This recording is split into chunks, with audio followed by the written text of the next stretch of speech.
ನಮಸ್ಕಾರ ಎಲ್ರಿಗೂ. ಸಿಂದಗಿಯ ನೆಲೆ ಸಮೂಹದವರು ಆಯೋಜಿಸಿರುವ ನೆಲೆ ಸಂಭ್ರಮ 2021 ಈ ಕಾರ್ಯಕ್ರಮದ ಅಂಗವಾಗಿ ಕಥಾವಾಚನ ಮಾಡಲೆಂದು ನಾನು ನಿಮ್ಮ ಮುಂದೆ ಬಂದಿದ್ದೇನೆ. ನಾನು ಅಹಲ್ಯ ಬಲ್ಲಾಳ್, ಮುಂಬೈಯಿಂದ ಈ ಕಾರ್ಯಕ್ರಮವನ್ನು ನಡೆಸಿಕೊಡ್ತಾ ಇದ್ದೇನೆ. ಕೇಳಿಸ್ತಾ ಇದೆಯಲ್ಲ ನನ್ನ ಮಾತು? ದೇವು ಅವರೇ, ಮುಂದುವರಿಸ್ಬೋದಾ?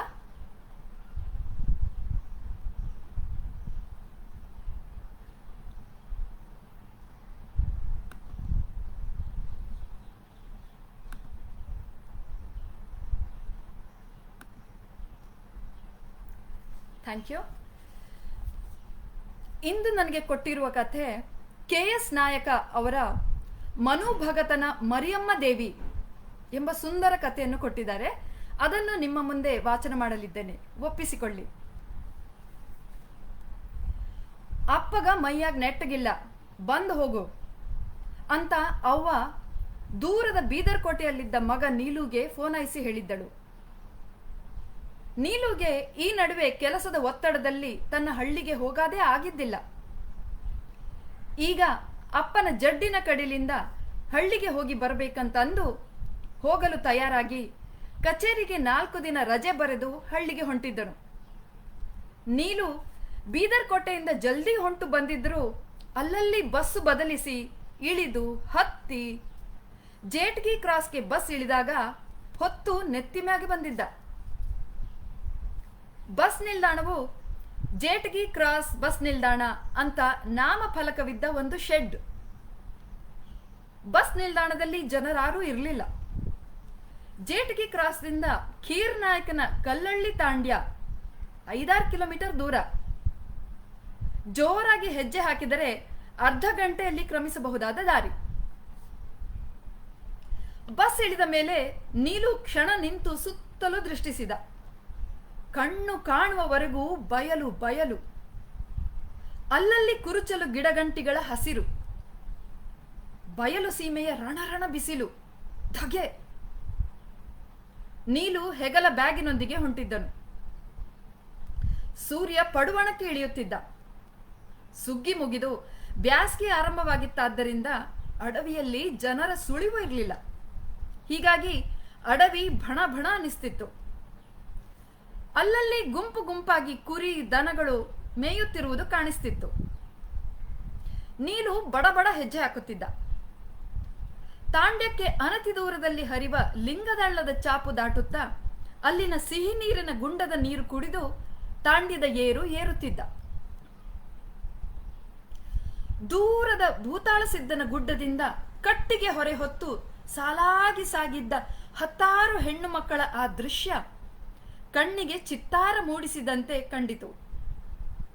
ಭಾರವಾದ ಹೆಜ್ಜೆಗಳನ್ನು ಧಪ್ ಧಪ್ ಧಪ್ ಧಪ್ ಹಾಕುತ್ತಾ ಬರುತ್ತಿದ್ದ ಆ ಗುಂಪು ಸಮೀಪಿಸುತ್ತಿದ್ದಂತೆ ಅವರ ಬಣ್ಣ ಬಣ್ಣದ ಚಿತ್ತಾಕರ್ಷಕ ವೇಷಭೂಷಣಗಳು, ಸೂರ್ಯನ ಬೆಳಕಿಗೆ ಫಳ ಫಳ ಹೊಳೆವ ಕನ್ನಡಿಗಳು, ಮಣಿಹಾರಗಳು, ಘಲ ಘಲ ನಿನಾದ ಮಾಡುತ್ತಿದ್ದ ಕಾಲ್ಗೆಜ್ಜೆಗಳು ಅವರ ಶ್ರೀಮಂತ ಸಂಸ್ಕೃತಿಯ ಸಾಕ್ಷಿಯಾಗಿ ಕಂಡಿತು.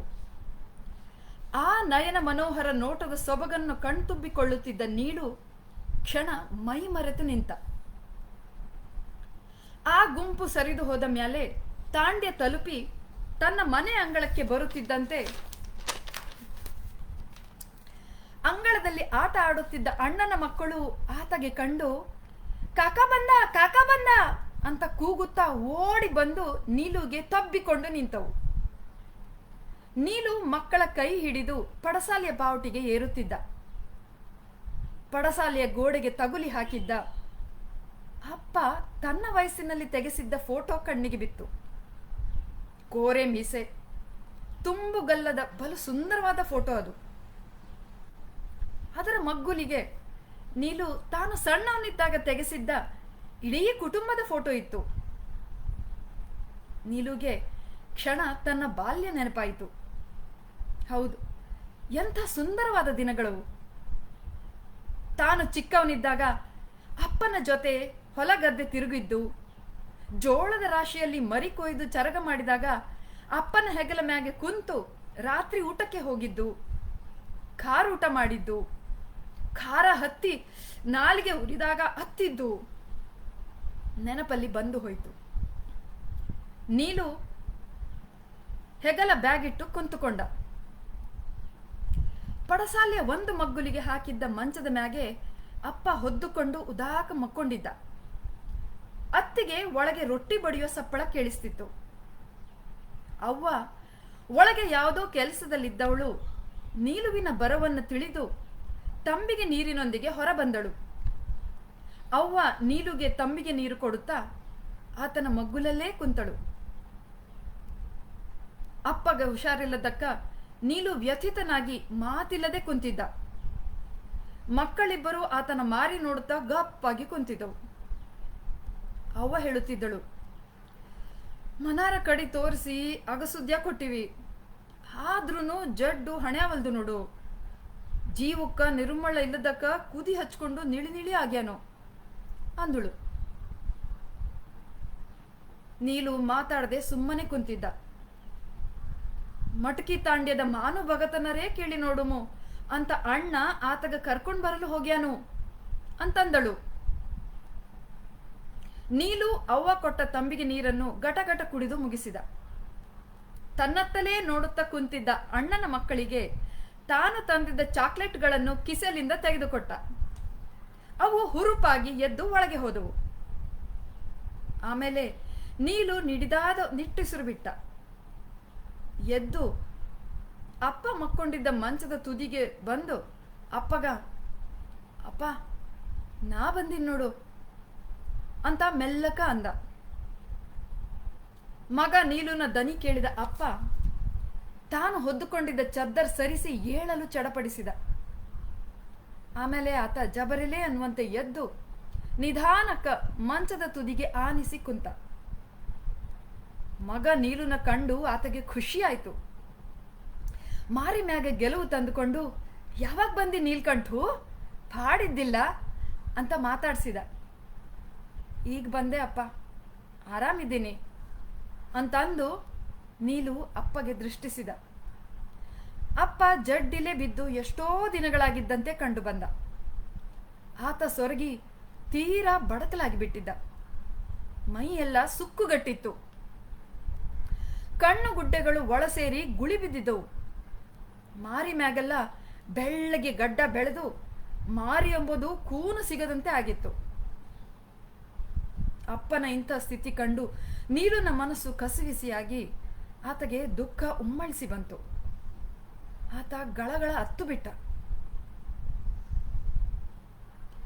ನೀಲು ಬಂದು ಕುಂತ ಸ್ವಲ್ಪೊತ್ತಿನ ಮ್ಯಾಲೆ ತಾಂಡ್ಯದ ಒಂದಿಬ್ಬರು ಹಿರಿಯ ತಲೆಗಳು ಬಂದು ಪಡಸಾಲೆಯ ಕಂಬಗಳಿಗೆ ಆನಿಸಿ ಕುಂತು ಅಪ್ಪನ ಕುಶಾಲು ಕೇಳುತ್ತಿದ್ದರು. ಅಣ್ಣ ಮಟಕಿ ತಾಂಡ್ಯದ ಮಾನವ ಭಗತನ ಕರ್ಕೊಂಡು ಬರಲು ಹೋಗಿರೋ ವಿಷಯ ಕೇಳಿ, ಮಾನವ ಭಗತ ಬಂದ್ರ ಭಾಳ್ ಚಲೋ ಆಯ್ತು ಬಿಡು, ಆತ ಮಾಡುವ ಕಾರ್ಯಾದಿ ಉತ್ತಾರಗಳಿಂದ ನಾಯಕ್ ಬಾಪನ ಜಡ್ಡು ಖುಲಾಸೆ ಆಗ್ತದ ಅಂದರು. ಅಪ್ಪಗ ಜಡ್ಡಾಗ್ಯದ. ದೊಡ್ಡ ಡಾಕ್ಟರ್ಗೆ ತೋರಿಸಿ ಔಷಧೋಪಚಾರ ಮಾಡಿದ್ರ ಅಪ್ಪನ ಜಡ್ಡು ಚಲೋ ಆಗ್ತದ. ಅದು ಬಿಟ್ಟು ಇಂಥ ಭಗತ ಗೋಪಿಯಗಳಿಗೆ ತೋರಿಸಿದ್ರೆ ಏನಾದೀತು ನೀಲು ಅಂದ. ಆತ ಇಷ್ಟು ಹೇಳಿದ್ದೇ ತಡ. ಕುಪಿತರಾದ ಅವರು, ನೀ ಒಬ್ಬ ಹೆಚ್ಚಿನ ಶಾಣೆ ಆದಿ ಬಿಡು ಅಂತಂದು, ಏನೋ ಹೇಳ್ತಾರಲ್ಲ ತೋಲ ಓದ್ಕೊಂಡರ ತಲಿ ಬರಬರಿ ಇರಲ್ಲ ಅಂತ, ಸುಳ್ಳಲ್ಲ ನೋಡು ಅಂತಂದು ನೀಲುನ ಕೂಡ ತಕರಾರು ಮಾಡಿದರು. ಅಲ್ಲ, ದವಾಖಾನೆಯಲ್ಲಿಂದ ವಾಸಿಯಾಗದ ಎಷ್ಟೋ ಜಡ್ಡುಗಳು ಭಗತ ಮಹಾರಾಜ ವಾಸಿ ಮಾಡ್ಯಾನ ಗೊತ್ತಾಯ್ತಿಲ್ಲ ಅಂತಂದರು. ನೀಲು ಮಾತಾಡಲಿಲ್ಲ. ಅತೀಂದ್ರಿಯ ಶಕ್ತಿಗಳ ಬಗೆಗೆ ಅತಿಯಾಗಿ ನಂಬಿಕೊಂಡಿರುವ ಈ ಜನ ತಮ್ಮೊಳಗಿನ ಮೌಢ್ಯ ಅಂಧಶ್ರದ್ಧೆಗಳ ಗಾಢಾಂಧಕಾರದಲ್ಲಿ ಮುಳುಗಿ ಈ ಭೂತ ಪಿಶಾಚಿ ಭಸ್ಮ ತಾಯ್ತಾದಿಗಳ ಭ್ರಾಂತಿಯೊಳಗೆ ಬಿದ್ದು ಹೋಗುತ್ತಿದ್ದಾರೆ, ಬಿದ್ದು ಹಾಳಾಗುತ್ತಿದ್ದಾರೆ ಅಂತ ಅಂದುಕೊಂಡ. ಅವ್ವ ಕರೆದಾಗ ನೀಲು ಎದ್ದು ಮನೆಯೊಳಗೆ ಹೋದ. ಸಂಜೆ ಅಣ್ಣ ಮಾನು ಭಗತನೊಂದಿಗೆ ತಾಂಡ್ಯಕ್ಕೆ ಬಂದಿಳಿದ. ಮಾನು ಭಗತನ ಸಾಮಾನುಗಳು ಗಂಟು ಮುಟ್ಟೆಯ ಹೊರೆಯನ್ನು ಹೊತ್ತು ಅಣ್ಣ ಮುಂದೆ ಬರುತ್ತಿದ್ದ. ಹಿಂದಿನಿಂದ ಮಾನು ಭಗತ.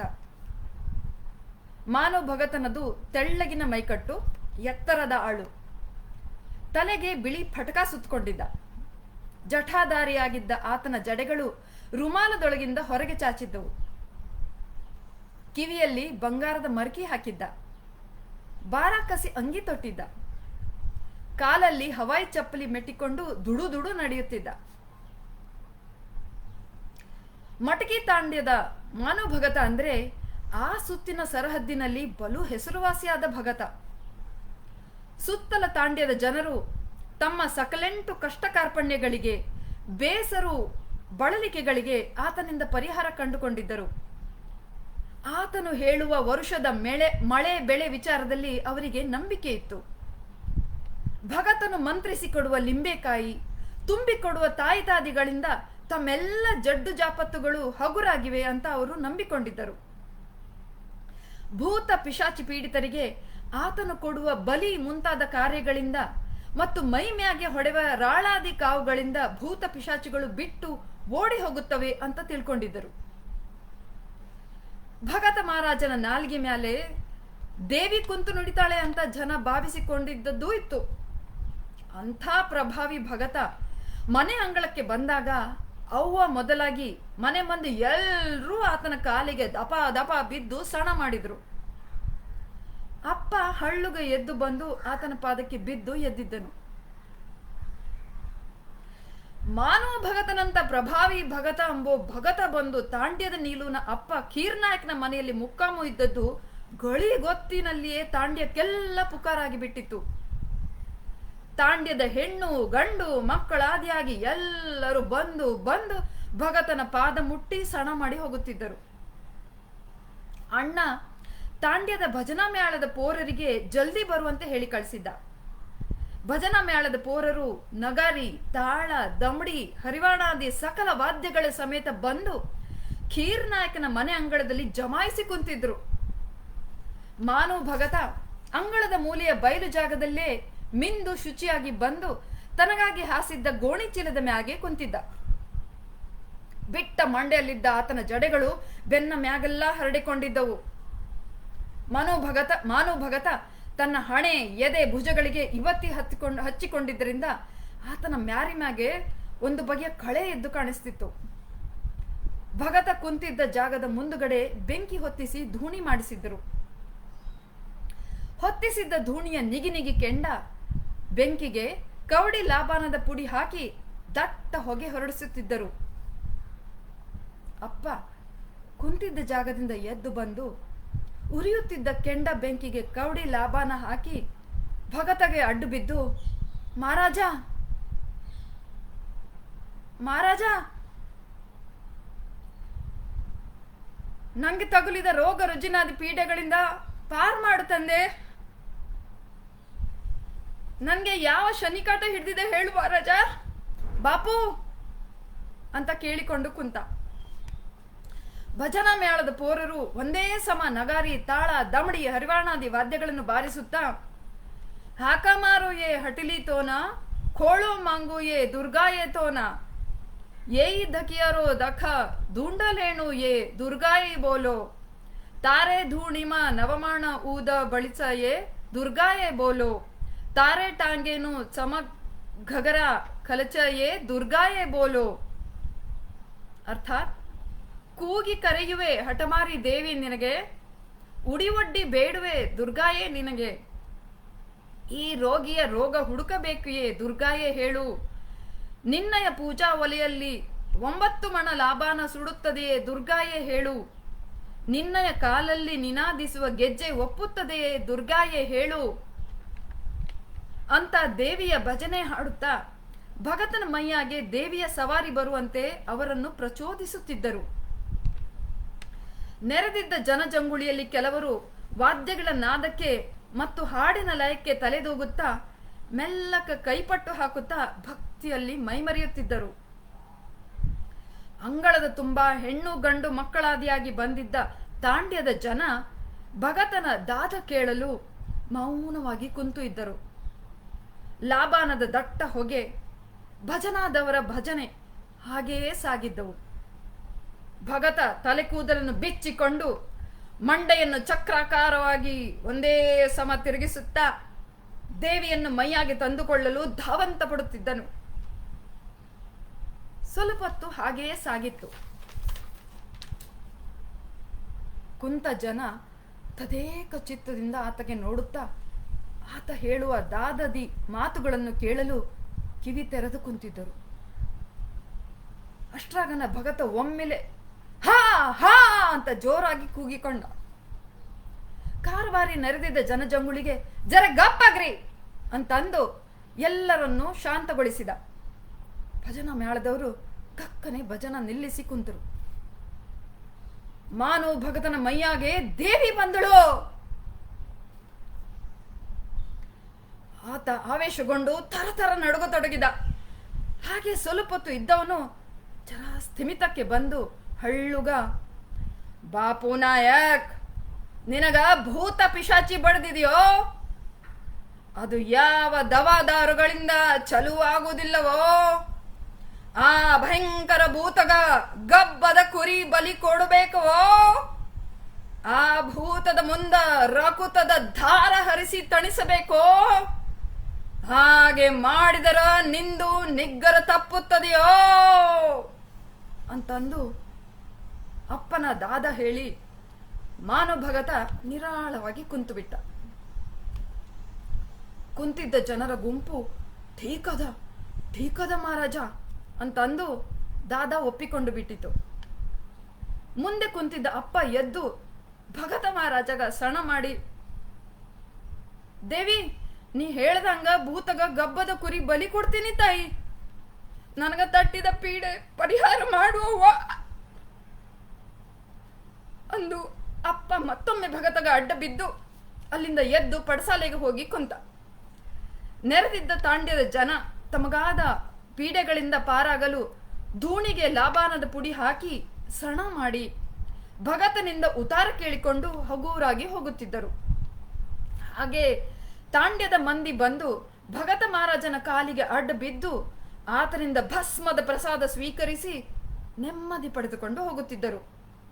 ಭಜನಾ ಮೇಳದವರ ಭಜನ ಹಾಗೆಯೇ ನಡೆದಿತ್ತು. ಎಲ್ಲ ಮುಗಿದ ಮ್ಯಾಲೂ ಅವರು ಸ್ವಲ್ಪ ಹೊತ್ತು ದೇವಿ ಭಜನಾ ಹಾಡಿ ಮುಗಿಸಿದ್ದರು. ಇದೆಲ್ಲ ಮುಗಿಯೋ ಹೊತ್ತಿಗೆ ರಾತ್ರಿ ಬಕ್ಕುಳೆ ಆಗಿತ್ತು. ಮುಂಜಾನೆ ನೀಲು ಎದ್ದಾಗ ಸೂರ್ಯ ಅಷ್ಟೆತ್ತರ ಮ್ಯಾಗೇರಿದ್ದ.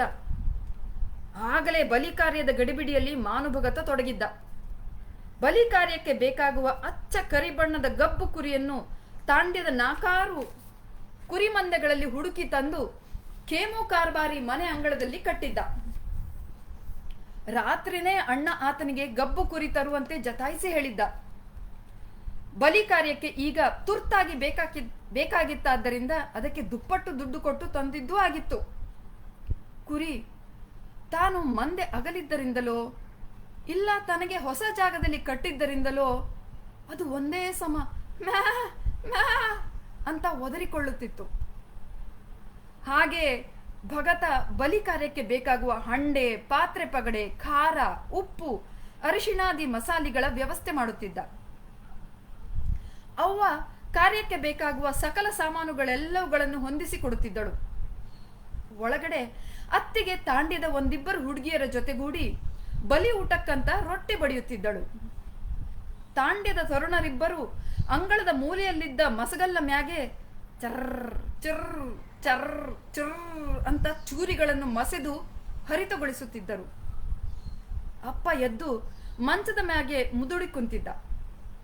ಅಣ್ಣ ಆ ಕಡೆ ಈ ಕಡೆ ಓಡಾಡುತ್ತಾ ಯಾರ್ಯಾರನ್ನೋ ಕರೆಯುತ್ತಾ ಅವರಿಗೆ ಏನೇನೋ ಸಲ್ಲ ಮಾಡುತ್ತಾ ಬಲಿ ಕಾರ್ಯದ ವ್ಯವಸ್ಥೆಯಲ್ಲಿ ತೊಡಗಿದ್ದ. ಖೇಮು ಕಾರ್ಬಾರಿಗೆ ಕರೆದು ಬಲಿ ಕಾರ್ಯಕ್ಕೆ ಬರುವಂತೆ ತಾಂಡ್ಯ ಜನರಿಗೆ ಹೇಳಿ ಬರಲು ತಿಳಿಸುತ್ತಿದ್ದ. ಆಗಲೇ ಗೋಳೆಯಾಗಿದ್ದ ತರುಣರಲ್ಲಿ ಒಂದಿಬ್ಬರಿಗೆ ಕುರಿ ಮೊದಲಾಗಿ ಎಲ್ಲ ಸಾಮಾನುಗಳ ಹೊರೆಯನ್ನು ಹಳ್ಳದ ಬಯಲಿಗೆ ಸಾಗಿಸಲು ಹೇಳಿ ಅವಸರ ಮಾಡುತ್ತಿದ್ದ. ತಾಂಡ್ಯಕ್ಕೆ ಅನತಿ ದೂರ ಹರಿವ ಲಿಂಗದ ಹಳ್ಳದ ಮೀನು ಮಡುವಿನ ಬಯಲು ಜಾಗದ ಜಾಲಿ ಗಿಡದ ಕೆಳಗೆ ಹಸಿರು ತಪ್ಪಲದಿಂದ ಚಪ್ಪರ ಕಟ್ಟಿದ್ದರು. ಮಾನುಭಗತ ಬಲು ಆಸ್ತಲಿಂದ ಮಣ್ಣಿನ ಗೊಂಬಿ ಮಾಡಿ ಚಪ್ಪರದಲ್ಲಿ ಪ್ರತಿಷ್ಠಾನ ಮಾಡಿದ್ದ. ಭೂತದ ಗೊಂಬಿಗೆ ಅರಿಶಿಣ ಕುಂಕುಮಾದಿಗಳು ಬಳಿದಿದ್ದರಿಂದ ಅದು ಬಲಿ ರಬ್ಬಾಗಿ ಕಣ್ಣಿಗೆ ಹೊಡೆಯುತ್ತಿತ್ತು. ಗೊಂಬಿಯ ಎಡ ಬಲ ಹಿಡಿ ಹಿಡಿ ಬೇವಿನ ತಪ್ಪಲು ಇಟ್ಟಿದ್ದರು. ಎದುರಿಗೆ ಹಿಟ್ಟಿನ ಚೌಕ ಬರೆದು ಅರಿಶಿಣ ಕುಂಕುಮಗಳನ್ನು ಚೆಲ್ಲಿದ್ದರು. ಗೊಂಬಿಗೆ ಮುಟ್ಟ ಮುಟ್ಟ ಸನಿಹದಲ್ಲಿ ಭಟ್ಟಿ ಸೆರಿಯ ಬಾಟ್ಲಿ ಇಟ್ಟಿದ್ದರು. ಗೊಂಬಿಯ ಮುಂದೆ ಉರಿಯುತ್ತಿದ್ದ ಕೆಂಡ ಬೆಂಕಿಗೆ ಲಾಬಾನ ಹಾಕಿ ದಟ್ಟ ಹೊಗೆ ಹೊರಡಿಸಿ ಪೂಜೆಯ ವ್ಯವಸ್ಥೆ ಮಾಡಿದ್ದರು. ತಂದಿದ್ದ ಗಬ್ಬು ಕುರಿಯನ್ನು ತರುಣರು ಭೂತದ ಗೊಂಬಿಗೆ ಎದುರುಮುಖವಾಗಿ ನಿಲ್ಲಿಸಿದ್ದರು. ಮಾನು ಭಗತ ಬಾಯಲ್ಲಿ ಮಂತ್ರ ಪಠಿಸುತ್ತಾ ಗಬ್ಬು ಕುರಿಯ ಮೈ ಮ್ಯಾಗೆ ತಂಬಿಗೆ ನೀರು ಪ್ರಕ್ಷಾಳಿಸಿ ಅದರ ಹಣೆಗೆ ಕುಂಕುಮ ಹಚ್ಚಿ ಪೂಜೆ ಮಾಡಿ ಅದನ್ನು ಬಲಿ ಕೊಡುವಂತೆ ತರುಣರಿಗೆ ಅಪ್ಪಣೆ ಕೊಟ್ಟ. ಚೂರಿ ಹಿಡ್ಕೊಂಡು ಭೂತಕ್ಕೆ ಬಲಿ ಕೊಡಲು ತಯಾರು ಆಗಿ ನಿಂತಿದ್ದ ತರುಣರು ಗಬ್ಬದ ಕುರಿಯು ತನ್ನ ಮೈ ಮ್ಯಾಗಿನ ನೀರು ಝಾಡಿಸಿಕೊಂಡು ಅಪ್ಪಣೆ ಕೊಡುವುದನ್ನೇ ಕಾದು ನಿಂತಿದ್ದರು. ಪೂಜೆಯಾದ ಗಳಿಗೊತ್ತಿಗೆ ಕುರಿ ತನ್ನ ಮೈ ಮ್ಯಾಗಿನ ನೀರು ಝಾಡಿಸಿಕೊಂಡು ನಿರಾಳವಾಯಿತೋ. ಗಬ್ಬು ಕುರಿ ಹಿಡಿದಿದ್ದ ತರುಣರಿಬ್ಬರು ಅವಸರವಾಗಿ ಅದನ್ನು ನೆಲಕ್ಕೆ ಕೆಡವಿ ಅದರ ಗೋಣು ಬಗ್ಗಿಸಿ ಹರಿತವಾದ ಚೂರಿಯಿಂದ ಚೊರ್ರ ಅಂತ ಕುತ್ತಿಗೆ ಕತ್ತರಿಸಿ ಬಳ ಬಳ ಬಳ ಬಳ ರಕ್ತದ ಧಾರೆ ಹರಿಸಿದ್ದರು. ಆಮೇಲೆ ರುಂಡ ಮುಂಡ ಬೇರ್ಪಡಿಸಿ ನಾಲಿಗೆ ಕಚ್ಚಿಕೊಂಡಿದ್ದ ರಕ್ತ ಸಿಕ್ತವಾದ ತಲೆಯನ್ನು ಭೂತದ ಗೊಂಬೆಯ ಮುಂದೆ ಇಟ್ಟು ಬಲಿ ಅರ್ಪಿಸಿದ್ದರು. ಬಲಿಯಾದ ಗಬ್ಬದ ಕುರಿ ಸ್ವಲ್ಪ ಹೊತ್ತು ಒದ್ದಾಡಿ ಆಮೇಲೆ ಶಾಂತವಾಗಿ ಬಿದ್ದುಕೊಂಡಿತು. ಇದಾದ ಮೇಲೆ ಗಬ್ಬು ಕುರಿಯ ತೊಗಲು ಸುಲಿದು ಮಾಂಸ ಮಾಡುವ ಕಾರ್ಯ ಭರದಿಂದ ನಡೆದು ಹಂಡೆಯಲ್ಲಿ ಮಾಂಸ ಕುದಿಯತೊಡಗಿತು. ಭೂತದ ಗೊಂಬೆಯ ಒಂದು ಮಗ್ಗುಲಿಗೆ ಮಾನು ಭಗತ ಮೌನವಾಗಿ ಕುಂತಿದ್ದ. ಅಪ್ಪ ಒಂದು ತುದಿಗೆ ಕುಂತು ತದೇಕ ಚಿತ್ತದಿಂದ ಭೂತದ ಗೊಂಬೆಯನ್ನು ನೋಡುತ್ತಿದ್ದ. ಅದರ ಕೆಂಡ ಕಂಗಳು, ಕೋರೆ ಹಲ್ಲು, ಚಾಚಿದ್ದ ನಾಲಿಗೆಯ ಕಡೆಲಿಂದ ಭೂತದ ಗೊಂಬೆ ನೋಡಲು ಭಯಾನಕವಾಗಿ ಕಾಣಿಸ್ತಿತ್ತು. ತಾಂಡ್ಯದ ಮಕ್ಕಳಾದಿಯಾಗಿ ಬಂದಿದ್ದ ಜನರು ಅಲ್ಲಲ್ಲಿ ಗಿಡದ ನೆಳ್ಳಿಗೆ ಕುಂತು ತಮ್ಮ ತಮ್ಮ ಮಾತುಗಳಲ್ಲಿ ಗರ್ಕಾಗಿದ್ದರು. ರಕ್ತದ ವಾಸನೆ ಹತ್ತಿದ ಕಾಗೆಗಳು ಹಿಂಡು ಹಿಂಡಾಗಿ ಬಂದು ಗಿಡದ ಮೇಲೆ ಕುಂತು ಕಾ ಕಾ ಕಾ ಅಂತ ಒಂದೇ ಸಮ ಕೂಗುತ್ತಿದ್ದವು.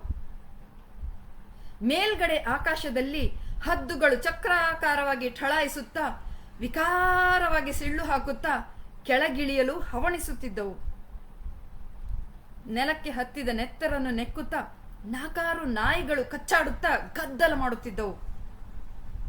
ಅಣ್ಣ ಅವುಗಳನ್ನು ಹಚ ಹಚ ಅಂತಂದು ಬೆದರಿಸಿದಾಗ ಅವು ಸ್ವಲ್ಪ ದೂರ ಹೋದಂತೆ ಮಾಡಿ ಮತ್ತೆ ಬಂದು ಸತಾಯಿಸುತ್ತಿದ್ದವು.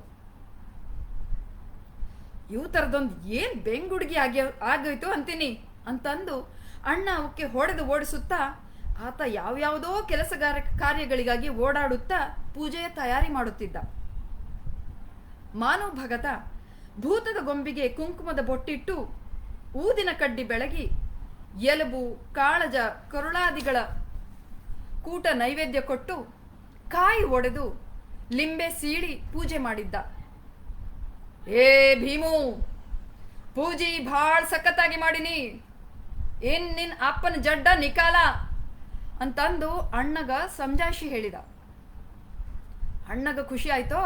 ಆತ ಭೂತದ ಗೊಂಬೆಯ ಮುಂದ ಉದಾಕ ಬಿದ್ದು ಸಣ ಮಾಡಿ ಎದ್ದ. ಅಪ್ಪನು ಗೊಂಬೆಗೆ ಅಡ್ಡ ಬಿದ್ದು ಎದ್ದನು. ಬಲಿ ಕಾರ್ಯಕ್ಕೆ ಬಂದಿದ್ದ ಜನ ಜಂಗುಳಿ ಬಂದು ಬಂದು ಭೂತದ ಗೊಂಬೆಗೆ ಸಣ ಮಾಡಿ ಸರಿಯುತ್ತಿದ್ದರು.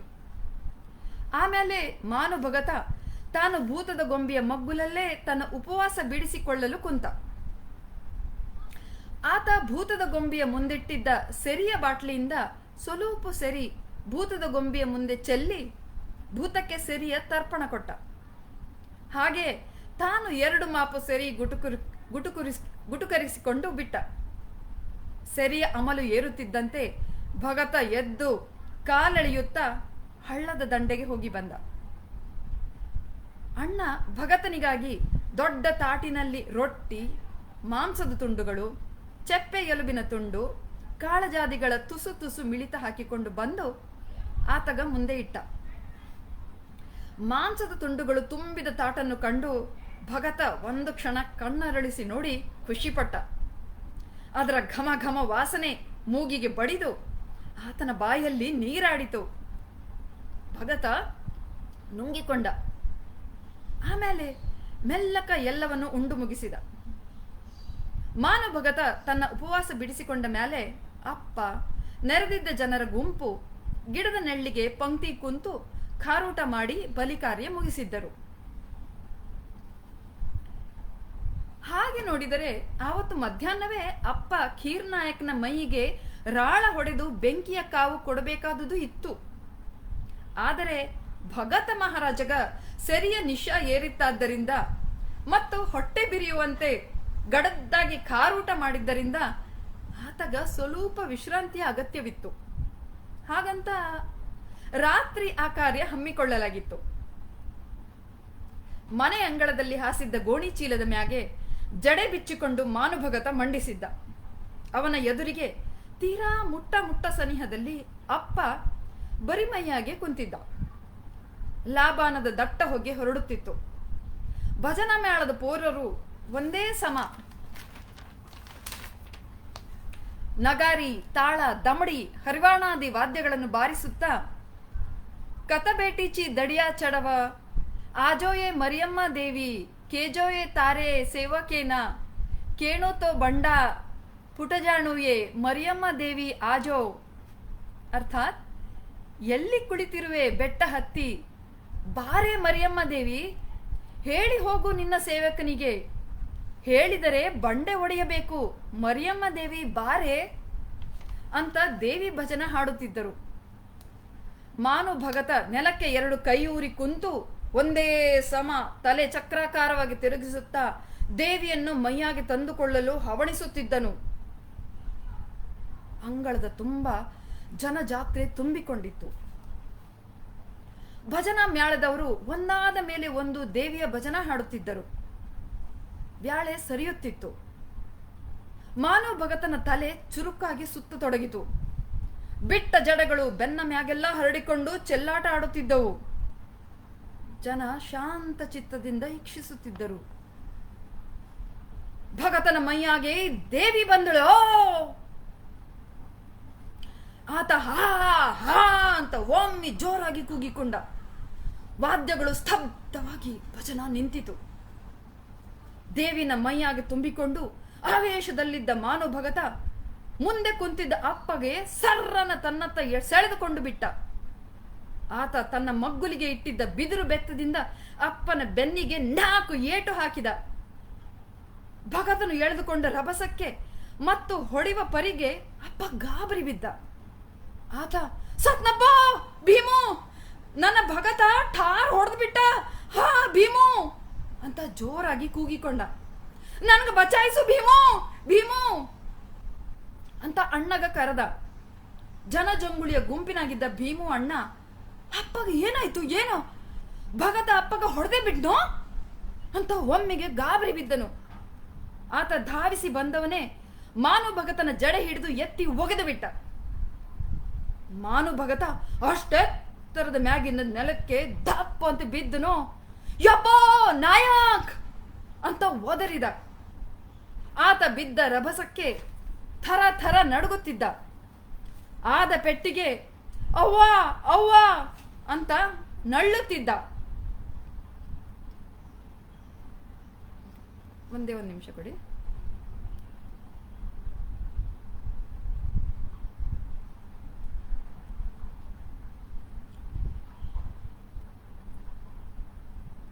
ನೆರೆದಿದ್ದ ಜನಜಂಗುಳಿ ಗಾಬರಿಗೊಂಡು ಭಗತ ಮಹಾರಾಜಗ ಏನಾಯ್ತೋ ಅಂದು ಆತಗ ಎತ್ತಿ ಕುಳ್ಳಿರಿಸಿ ಬಟ್ಟೆಯಿಂದ ಗಾಳಿ ಹಾಕುತ್ತಿದ್ದರು.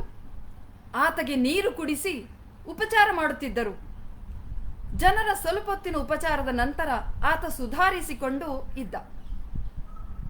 ಭಗತ ಎಷ್ಟೋ ಹೊತ್ತಿನವರೆಗೆ ಅಸ್ವಸ್ಥನಾಗಿ ಕುಳಿತೇ ಇದ್ದ. ಆಮೇಲೆ ತಾಂಡ್ಯದ ಒಂದಿಬ್ಬರು ತರುಣರು ಭಗತನ ರಟ್ಟೆ ಹಿಡಿದು ಎಬ್ಬಿಸಿ ಹಳ್ಳುಗ ನಡೆಸಿಕೊಂಡು ಮತ್ತೆ ಮೊದಲಿದ್ದ ಜಾಗದಲ್ಲಿ ಕುಳ್ಳಿರಿಸಿದ್ದರು. ನೆರೆದಿದ್ದ ತಾಂಡ್ಯದ ಜನರಲ್ಲಿ ಕೆಲವರು ಅಣ್ಣಗ ಬೈಯುತ್ತಿದ್ದರೆ ಕೆಲವರು ಭಗತ ಮಹಾರಾಜಗ ಸಮಾಧಾನ ಹೇಳುತ್ತಿದ್ದರು. ಈಗ ಮತ್ತೆ ಮಾನವ ಭಗತನ ಮೈಯಾಗ ದೇವಿಯ ಸವಾರಿ ಬರುವಂತೆ ಭಜನಾ ಮೇಳದ ಪೋರರು ಕುಣಸೆ ದೇವಳೇಮ ಬೇಟಿಚಿ ಮರಿಯಮ್ಮ ದೇವಿ ತಾರೋ ಘೋಡೋ ಭೀಡಲೇನ ಜಲದಿ ಆಯೋಜೆ. ಯಾವ ದೇಗುಲದಲ್ಲಿ ಕುಳಿತಿರುವೆ ಮರಿಯಮ್ಮ ದೇವಿ, ನಿನ್ನ ಕುದುರೆ ಸಿದ್ಧ ಮಾಡಿಕೊಂಡು ಬೇಗನೆ ಬಾರೆ ಅಂತ ಮತ್ತೆ ಭಜನಾ ಹಾಡತೊಡಗಿದರು. ಮತ್ತೆ ಲಾಬಾನದ ದಟ್ಟ ಹೊಗೆ ಹೊರಡಿಸುತ್ತಿದ್ದರು. ಇದು ಸ್ವಲ್ಪ ಹೊತ್ತಿನವರೆಗೆ ಹಾಗೆಯೇ ನಡೆದಿತ್ತು. ಆದರೆ ಇದಾವುದರ ಪರಿವೆಯೂ ಇಲ್ಲದಂತೆ ಮಾನು ಭಗತ ಮಿಸುಕಾಡದೆ ಸುಮ್ಮನೆ ಕುಂತಿದ್ದ. ಮತ್ತೆ ಮತ್ತೆ ಭಜನ, ಮತ್ತೆ ಮತ್ತೆ ಲಾಬಾನದ ದಟ್ಟ ಹೊಗೆ ಹೊರಡಿಸುವ ಕಾರ್ಯ ನಡೆದೇ ಇತ್ತು. ಆದರೂ ಮಾನು ಭಗತನ ತಲೆ ಚಕ್ರಾಕಾರವಾಗಿ ಗಸ್ತು ಹೊಡೆಯಲೇ ಇಲ್ಲ. ಆತನ ಮೈಯಾಗೆ ಮರಿಯಮ್ಮ ದೇವಿಯ ಸವಾರಿ ಬರಲೇ ಇಲ್ಲ. ಏನು ಮಾಡಿದರೂ ಮರಿಯಮ್ಮ ದೇವಿ ಬರಲೇ ಇಲ್ಲ. ದೇವಿ ಬರಲೇ ಇಲ್ಲ. ಧನ್ಯವಾದಗಳು. ಇಷ್ಟೊತ್ತಿನಿಂದ ತಾಳ್ಮೆಯಿಂದ ಕೇಳಿಸಿಕೊಂಡದ್ದಕ್ಕೆ ಮತ್ತು ನೆಲೆ ಸಮೂಹದವರಿಗೆ ನನಗಾಗಿ ಈ ಅವಕಾಶವನ್ನು ಮಾಡಿಕೊಟ್ಟದ್ದಕ್ಕೆ ಅನಂತ ವಂದನೆಗಳು.